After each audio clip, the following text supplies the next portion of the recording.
আসসালামু আলাইকুম। আমি হেয়ার ব্যান্ড তৈরি করব। তার জন্য আমি এক টুকরা কাপড় নিয়েছি। এই কাপড়ের চওড়া হচ্ছে 4 ইঞ্চি। এই কাপড়ের চওড়া হচ্ছে 4 ইঞ্চি আর লম্বা হচ্ছে 19 ইঞ্চি।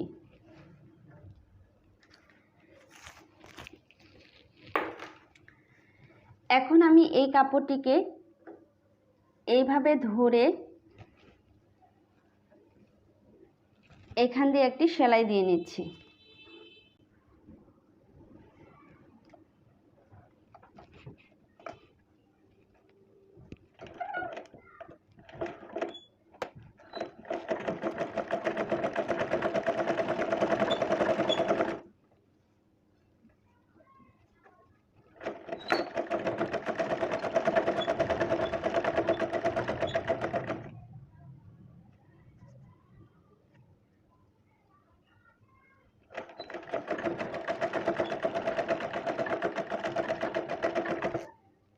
আমি কাপড়ের এই মাথাটি ভাঁজ করে নিচ্ছি। কাপড়ের এক মাথা ভাঁজ করা ছাড়া এবং অন্য মাথাটি আমি ভাঁজ করে নিচ্ছি। আমার আগে ভাঁজ করতে মনে ছিল না, তাই আমি এখন ভাঁজ করে নিচ্ছি। আপনারা প্রথমেই ভাঁজ করে নেবেন কাপড়টিকে।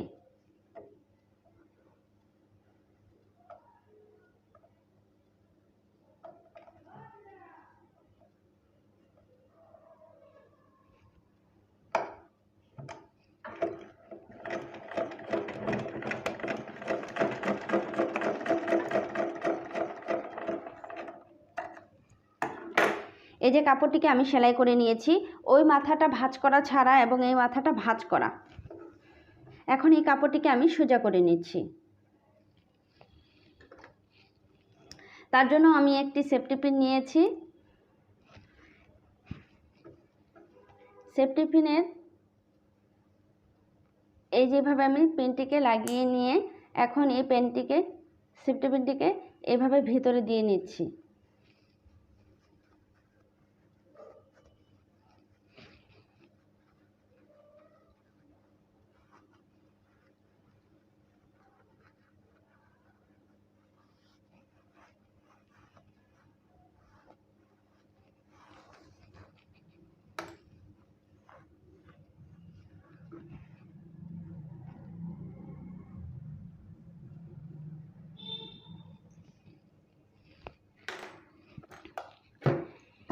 আমি এখানে 8 ইঞ্চি লম্বা একটি রাবার কেটে নিয়েছি।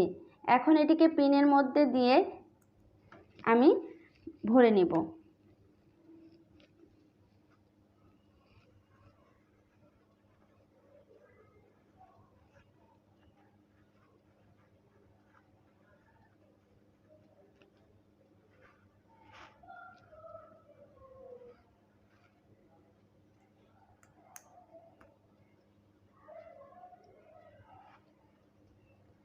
রাবারটিকে আপনারা গিঁটো দিয়ে নিতে পারেন, আবার সেলাই করে দিতে পারেন।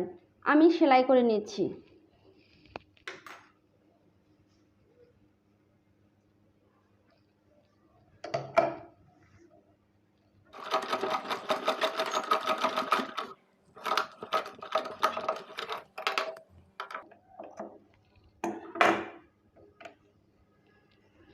আমি রাবারটিতে সেলাই করে নিয়েছি।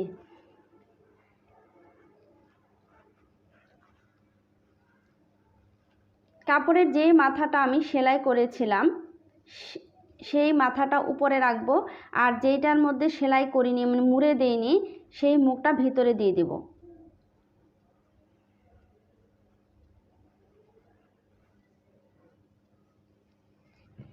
এই যে আমি ভেতরে ঢুকিয়ে নিয়েছি কাপড়টা, একটার মধ্যে আরেকটা ঢুকিয়ে নিয়েছি। যে মাথাটা মুড়ানো ছিল আমার সেই মাথাটা উপরে থাকবে, আর যেটা খোলা ছিল সেলাই করিনি ওইটা ভিতরের দিকে দিয়ে দিয়েছি। এখন আমি সুই সুতা নিয়েছি, সুই সুতা দিয়ে এই জিনিসটা সেলাই করে দেব। রাবারের সাথে যেন সেলাই না লাগে এবং এক প্রান্তের কাপড়ের সাথে যেন অন্য প্রান্তের নিচের কাপড়ের সেলাই না লাগে, সেদিকে লক্ষ্য রেখে সেলাইটাকে করতে হবে।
তৈরি হয়ে গেল আমার রাবার ব্যান্ডটি।